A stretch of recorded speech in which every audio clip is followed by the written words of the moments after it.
In this class we're going to talk about place.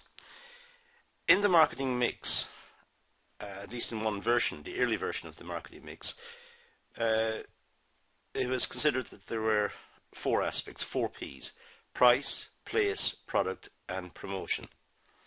Now we're going to talk about place, so it's one of the parts of the marketing mix. It's price, place, product and promotion. We're going to deal with place in this session. So let's just isolate it out as place, and that's what we're going to focus on. Now, place in the marketing mix refers to the organization's geographic target. So it's looking at where the product is going to be aimed at. The geographic place it's going to be aimed at. It refers to issues in distributing the product and services to customers. So it's moving the product from its place of production to where it is required in the market. So it involves the efficient transport of the product from the place of production to the final consumer. And it's looking at that whole process, the process of addressing the issues of, if you like, geography, the physical movement and the physical issues in having a product that's produced in one place and consumed in a second place, and looking at the attributes of the area itself and its impact on the business and on the product. So the organization must be able to distribute products and services at the right time and the right place. It's important that there is a synchronization between production and wants. So the product must be in the right place at the right time. So the customers may purchase the product and it will satisfy their need and they will have a positive buying experience. Anything less will lead to frustration on the part of the customers and a loss of future sales, perhaps. So an organization must effectively and efficiently choose a distribution method that will allow them to meet their marketing objectives. It's pointless having good marketing objectives and good solid campaigns if the product cannot be delivered on time and the customers cannot receive the product, experience the product as promised. So it's necessary to have efficiency from the time of production to the time of consumption. Now, this is a topic that overlaps with some other areas in business and management, for example in the study of logistics. But we're looking at it here from its impact on marketing. A successful marketing campaign is only truly successful if the product can be delivered and the customers experience the product. That will lead to positive experiences on the part of the customer and customer retention and long-term sales and growth of the market.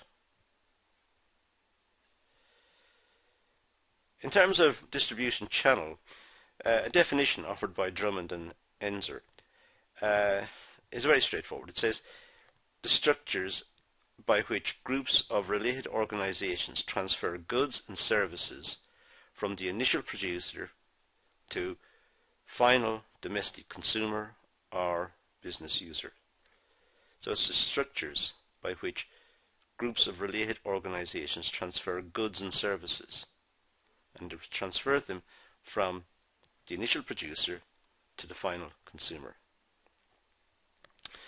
And a distribution channel, well, this is properly defined as may be considered as as the course taken in the transfer of title of a product or service from its original source of supply to its ultimate consumer.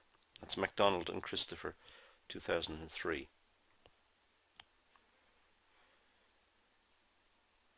So distribution channels are third parties. For example, warehouses or intermediaries, middlemen. They are used to bring the product or service to the market and target customer. So a distribution channel is the use of an intermediary. It could be a warehouse.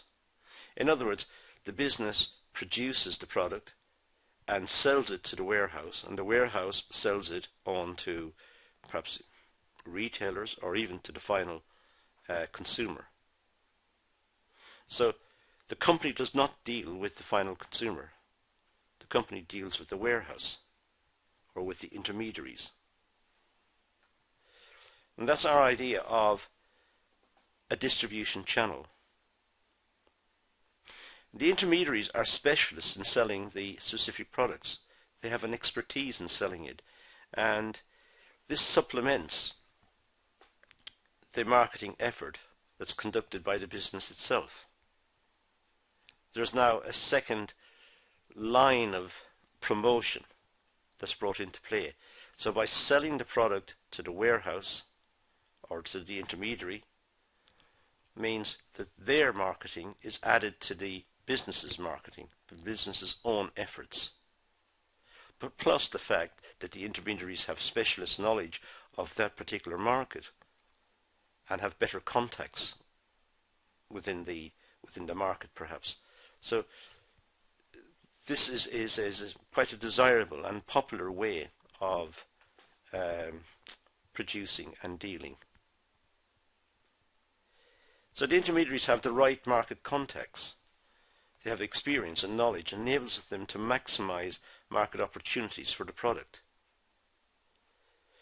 So the business is distributing to the place where the consumers are, to the market where they are. It's distributing using intermediaries, perhaps a warehouse. And the intermediary will have an expert knowledge.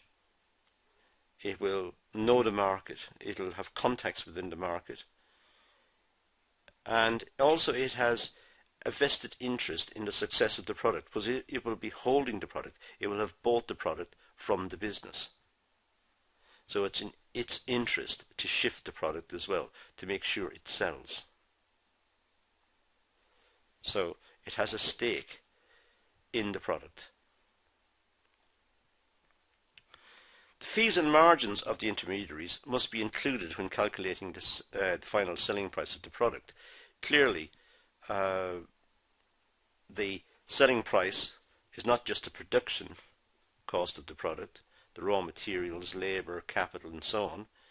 It must also now include the markup that's going to be added by having in the intermediary, plus of course its own profit margin. The business must make a profit. So the final price must be inflated to allow for the intermediary.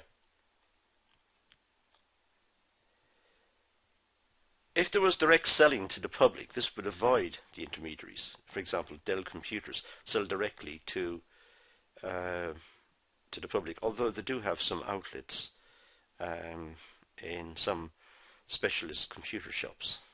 They do sell Dell computers through those outlets. But by and large, Dell built up its business by selling directly to the public. And that means it doesn't have to pay the fees to the intermediaries. It doesn't have to allow for their markup.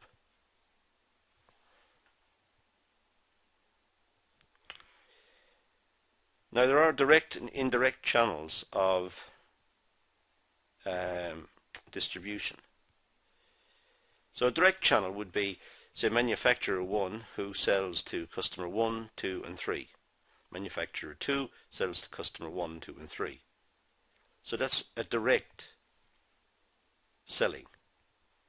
That's the Dell type model I talked about a second ago, where the manufacturer makes the product and sells it directly to the customer. There's no middleman, there's no intermediary. And then there's the indirect, which is the manufacturer produce and sell to the intermediary, and the intermediary sells to the customers. So two models.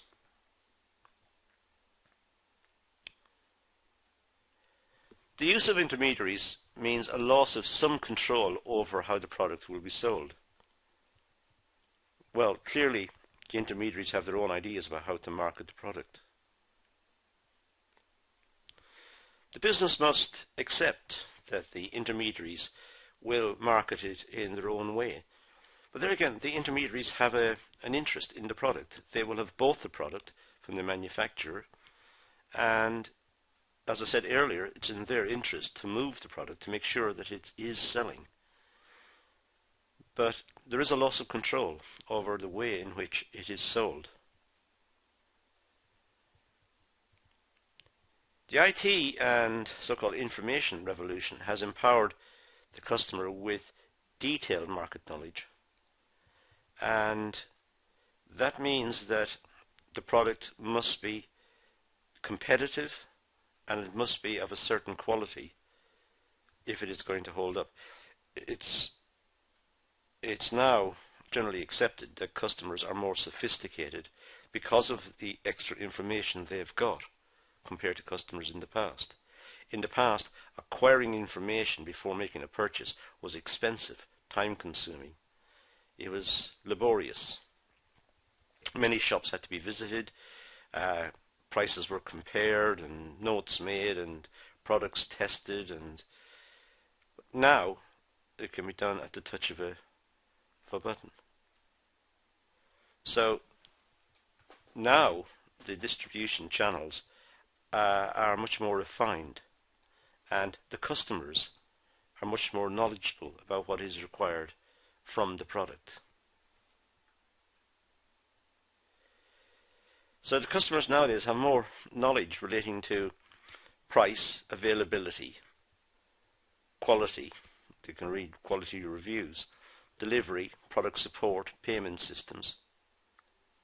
They are much more aware, and this means that the intermediaries must be in a position to market the product in a way that's most suitable under those market conditions.